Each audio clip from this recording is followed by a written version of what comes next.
guys. So today I want to talk about the adrenal glands, how they work, how they can get depleted, and why that's not so good, and one super duper simple exercise you can do to support them in a really big way.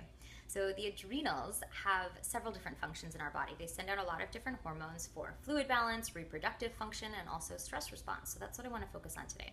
Now we've got chronic long-term stress, and we've also got acute short-term stress, and the adrenals will send out different hormones depending on what kind of stressor we're dealing with. So let's talk about acute short-term stress, shall we?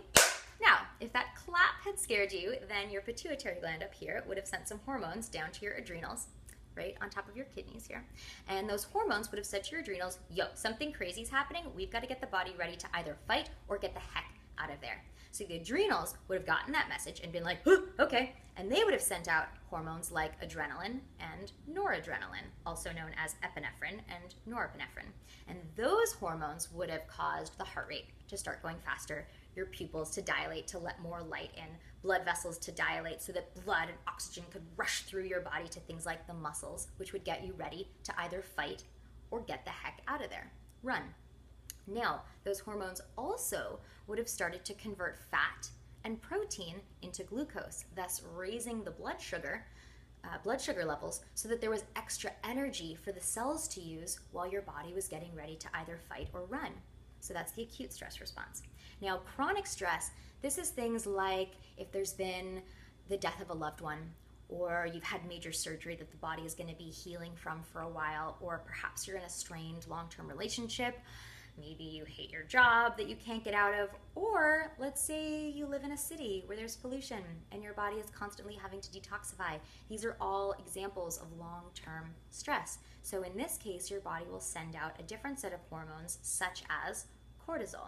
Now cortisol, among other things, will also convert fat and protein into glucose so that you have that extra sugar in your blood to sustain you through this time of long-term chronic stress. However, long-term chronic stress means like a few months, not several years.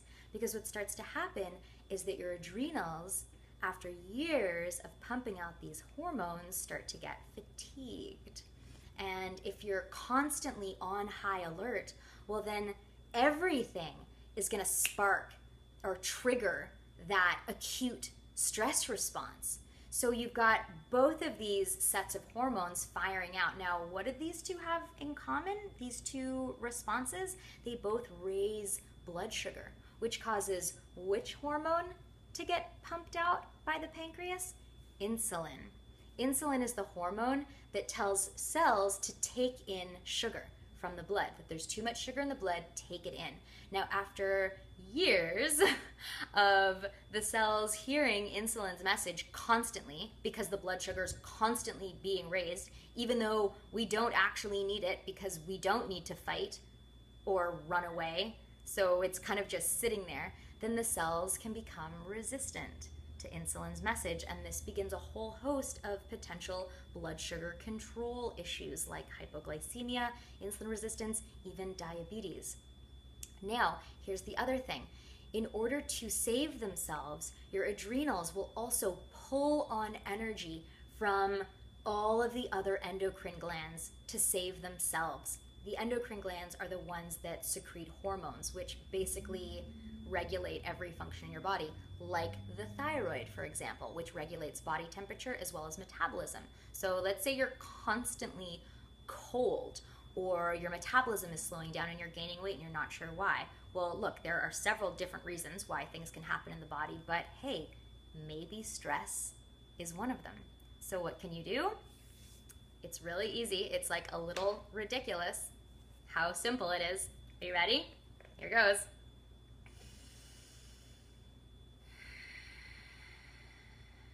I don't know if you can tell what I just did. I took a deep breath.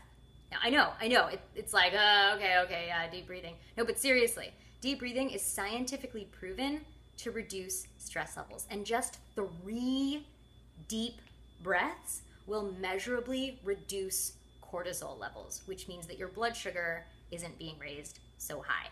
So don't take my word for it. I suggest setting a timer on your phone for 2 minutes. 2 minutes, that's nothing. and taking some deep breaths in through your nose, into your belly, and then out through your nose, because breathing in and out through the nose is actually quite calming, while mouth breathing is a little more stimulating. So that'll actually create more of a stress response. So breathing in through your nose right into your belly and then out through your nose. Do that for 2 minutes. And I mean, hey, I think that you're going to feel pretty good, and hopefully you'll make it a habit and save your adrenals and subsequently every endocrine organ in your body. So thanks for watching, guys. Here's to your health.